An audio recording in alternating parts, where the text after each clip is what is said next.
Voici une histoire d'hommes et de chiens qui bravent l'hiver glacial de l'Alaska pour sauver des vies. Une ville qui est menacée par une terrible épidémie est coupée du reste du monde. Une course contre la montre s'engage dans des conditions extrêmes.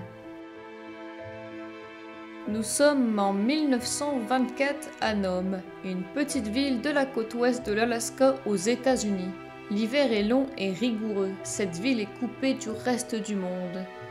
Le seul médecin de cette ville et des alentours se nomme le docteur Curtis Welch. Cette année-là, entre septembre et décembre, plusieurs enfants de cette petite ville et des villages voisins sont décédés suite à des maux de gorge ayant été diagnostiqués des angines. Personne n'établit de lien entre les décès. Il faudra attendre janvier 1925, un enfant consulté pour une angine sera diagnostiqué un cas de diphtérie, une maladie respiratoire hautement contagieuse touchant essentiellement les enfants et les personnes âgées. Dès lors, la ville est frappée par une épidémie de diphtérie et se trouve en quarantaine. En ce début de XXe siècle, la diphtérie tue encore beaucoup d'enfants. La période entre la contamination et l'apparition des premiers symptômes n'est que de 2 à 4 jours. Il n'y a aucun moyen de savoir si on couvre ou non la maladie. Le seul traitement connu est l'administration d'un sérum. Le Dr Welch avait dans son stock une quantité minime de sérum, tout juste de quoi traiter quelques patients. De plus, ce sérum était périmé, autrement dit inutilisable. Malgré tout, le docteur essaye de sauver une enfant avec ce sérum périmé, mais hélas, sans succès. Les autorités ont trouvé une réserve d'antitoxines à 1600 km de Nome. Le stock n'est pas très important, mais pourrait permettre de contenir l'épidémie en attendant de trouver davantage de sérum. Restait plus qu'à se demander comment transporter ce sérum jusqu'à Nome. À l'ouest, l'accès est coupé car la mer est prise dans les glaces. Et à l'est, une épaisse couche de neige recouvre les vastes étendues de l'Alaska et la température descend bien en dessous de zéro.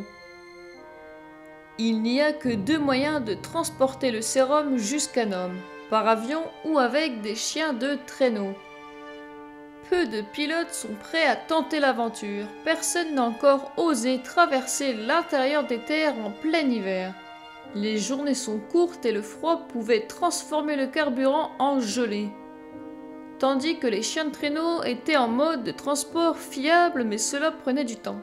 Les chiens qui transportaient le courrier mettaient 30 jours pour arriver à destination en parcourant 50 km par jour. Après 6 jours que l'épidémie a été déclarée à Nome, le transport du sérum s'organise. Les doses seront acheminées par train jusqu'à la gare la plus proche de Nome et ensuite seront transportées par les chiens de traîneau. Des mushers se sont relayés pour un parcours d'environ 1000 km en 7 jours pour que le sérum arrive à Nome le 2 février avec à sa tête Balto et Fox, sans oublier le musher Gunnar Kasson. Il ne faut pas également oublier le célèbre musher Leonard Seppala et son chien en tête Togo qui ont parcouru la plus longue étape de la course. Togo est un chien âgé de 12 ans au moment de la course au sérum, ce qui est vieux pour un chien de traîneau, mais Leonard n'a pas connu de meilleur chien de traîneau au cours de sa vie et ne se voyait pas faire ce trajet sans son meilleur chien. C'est ainsi que Balto et Togo ont été surnommés les chiens héros de la course au sérum. Néanmoins, il ne faut pas oublier tous les autres chiens qui ont pu faire partie de cette course car certains d'entre eux ont perdu la vie durant ce trajet éprouvant. Malheureusement, la première livraison de sérum ne représente qu'un quart de ce qu'a demandé le médecin. Un second transport a donc lieu. Cette fois-ci, 500 000 doses de sérum seront transportées par chien de traîneau et 500 000 autres en avion. Hélas, le transport par avion fut très compliqué et finit par être impossible et inachevé. Mais heureusement, le parcours réalisé par les chiens de traîneau arrivera le 15 février à Nome. 6 jours après, soit le 21 février 1925, la quarantaine est levée. La ville de Nome et les villages aux alentours retrouvent petit à petit leur vie d'avant. Malheureusement, les médias ont beaucoup trop donné le succès à Balto et Gunnar Kaasen alors qu'il y avait de nombreux chiens et de mushers qui ont participé à ces deux trajets pour sauver les habitants de Nome. Notamment Togo et Léonard Sepala qui ont réalisé un incroyable parcours durant cette course. J'espère que la vidéo t'a plu, laisse-nous ton ressenti en commentaire et si tu as aimé, n'oublie pas de mettre un j'aime et abonne-toi.